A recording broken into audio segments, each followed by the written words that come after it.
Hello everyone, my name is Brennan Marr, that noise you're hearing is my ventilator. And welcome to Page Turners They Were Not, my Star Wars podcast. Today, I'm recording this on a Tuesday. It's a day for discussing controversial or hot topics. Today, we are going to be discussing authorial intent versus death of the author. Okay, these may sound like unwieldy terms. But don't worry, this isn't going to be too complicated. When it comes to interpretation, particularly in literature, there are two schools of thought about which I'd like to discuss today. Number one is called authorial intent. Authorial intent is the idea that an author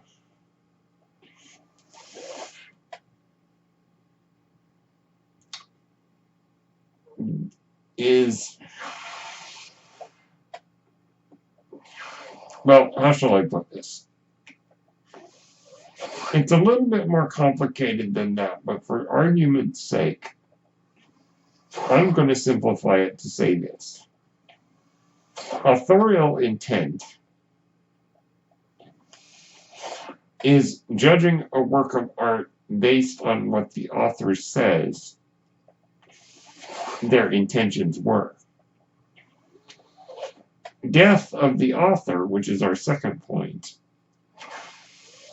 is the idea that it is irrelevant what the author says their intentions were, that the work of art should stand on its own and is open to the interpretation of the reader, and the author basically does not have the right to force anyone to believe a certain interpretation. So, how in the world is this going to apply to Star Wars? Well, I believe that these two arguments can be applied to film as well. More on that in a minute. If you are looking for a good example of authorial intent versus death of the author, look no further than the Harry Potter saga. And what a saga it is, and I'm not just talking about the books. Many of you may be aware of the level of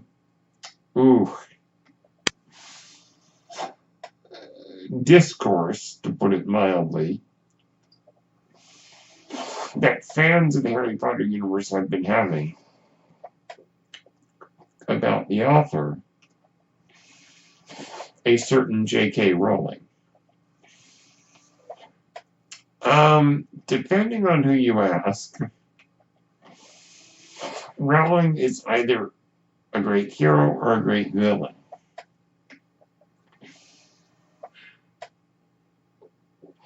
And there's been much debate about whether or not her tampering with her own universe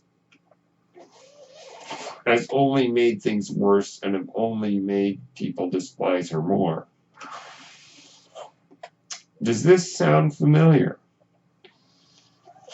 As many of you may recall, George Lucas was in a similar boat up until very recently, and in some circles he still is, where he has gone from being one of the greatest creative minds that everybody just loved out the wazoo to being a despised pariah who ruined a beloved work of art. J.K. Rowling has experienced the same thing. So let me be real specific really quick here. Authorial intent is the idea that J.K. Rowling's retroactive statements about her own universe, such as Dumbledore being gay, if you go with the theory of authorial intent, if that was J.K. Rowling's intention, then it is true of that work, even if it is retroactive. Authorial intent is like saying her word is law, that Dumbledore is gay. But if you go with the death of the author interpretation,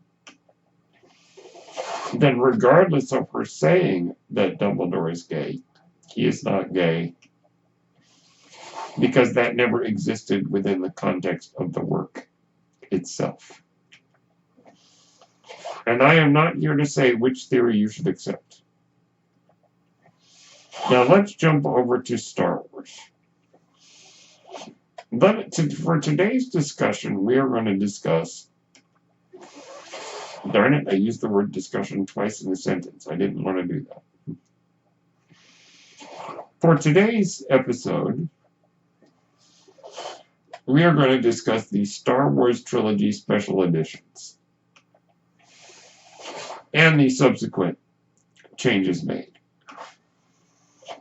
The theory of authorial intent would say that these changes are legitimate because this is what George Lucas had intended since the very beginning,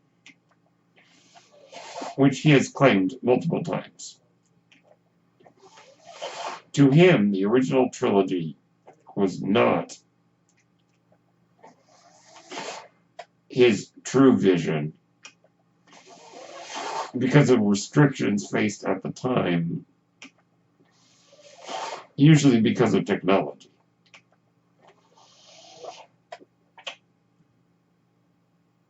If you go with the theory of authorial intent, then all the changes he has made are legitimate and should be counted as the real story of Star Wars,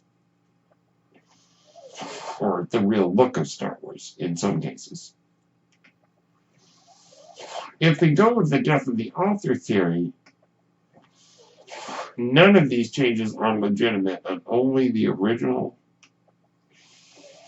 cuts of the films are legitimate. Now, yet again, I am not saying which theory you should subscribe to. In fact, I'm not entirely sure if I subscribe to any particular one or the other.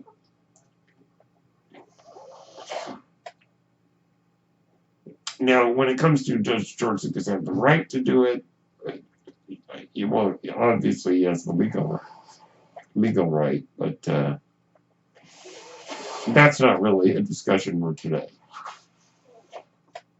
So, it depends entirely on what you believe as an individual. Do you believe that we should accept the changes,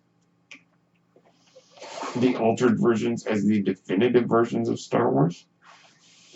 Or only the original cuts are the definitive versions of Star Wars? Now, this brings us into a very complicated system. Most of you listening would probably say only the original cuts are legitimate. Well, this brings us into a slippery slope. If only the original cuts of a work of art should be legitimate, this denies the possibility of director's cuts of movies. If we were to say only the theatrical versions, theatrical releases are legitimate, then this means that the extended editions of Lord of the Rings are not legitimate. For me personally, I only go with the extended editions of the Lord of the Rings. So George Lucas's altered versions of Star Wars are director's cuts. We cannot make, at least I cannot make, a one-size-fits-all rule going with just the death of the author theory.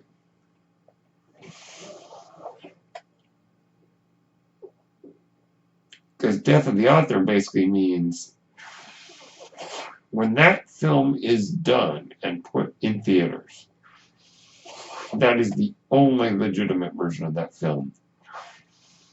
Even if the author himself or herself changes it.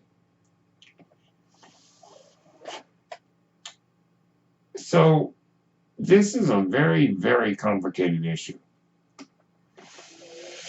And I think for each of us, it's probably going to depend entirely on which work of art is in question. Because it's not going to be a blanket rule for every work of art. I may prefer, I may go with the authorial intent theory with Lord of the Rings. But I may go with death of the author theory with Star Wars. When it comes to Star Wars, I do not. I can see the argument either way.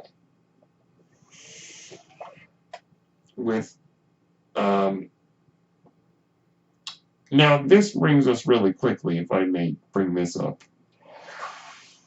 to the question of authorship in film. Now, authorship in literature is easy. It's the person who writes it. In film, it's the person who makes it. But who makes the film?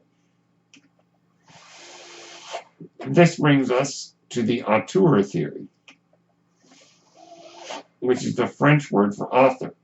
The theory is, in film, that typically the director is considered an author in the same way that a writer is considered the author of their book. Now, this is not a universally accepted theory. So if we go with the auteur theory, then George Lucas is the author of Star Wars, of episodes 1 through 6. And depending on which of these two theories, authorial intent or death of the author, that you choose to subscribe to, will affect how you see the modified versions of the Star Wars films. For myself, I prefer the unmodified versions, the original theatrical cuts, when at the same time I can understand if George Lucas wants to say that his modified versions are the definitive ones. As painful as that may be to admit, because I do not have a blanket rule for authorial intent versus death of the author in how I see each work of art, I can see both sides of the argument. And those of you listening, each of you may have a different way you view it. And it may depend on each work of art. Now, myself personally, I prefer to watch the unaltered versions. But I do own the altered versions, and I don't begrudge anybody who prefers those over the original theatrical cuts. Whereas it's a complete opposite of Star Wars for me with, like, Lord of the Rings. I prefer the modified version. So, these two theories, authorial intent and death of the author, present very interesting perspectives on the way we should view art. Does the author have the right to say, What I meant was this, and that we accept that as true. Or does the author not have that right? And the only truth is what is contained in the original text.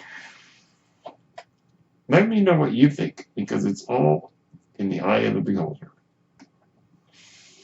My name is Brendan Marr. That noise you hear is my ventilator. And thank you for tuning in to Page Turners They Were Not, my Star Wars podcast. May the Force be with you.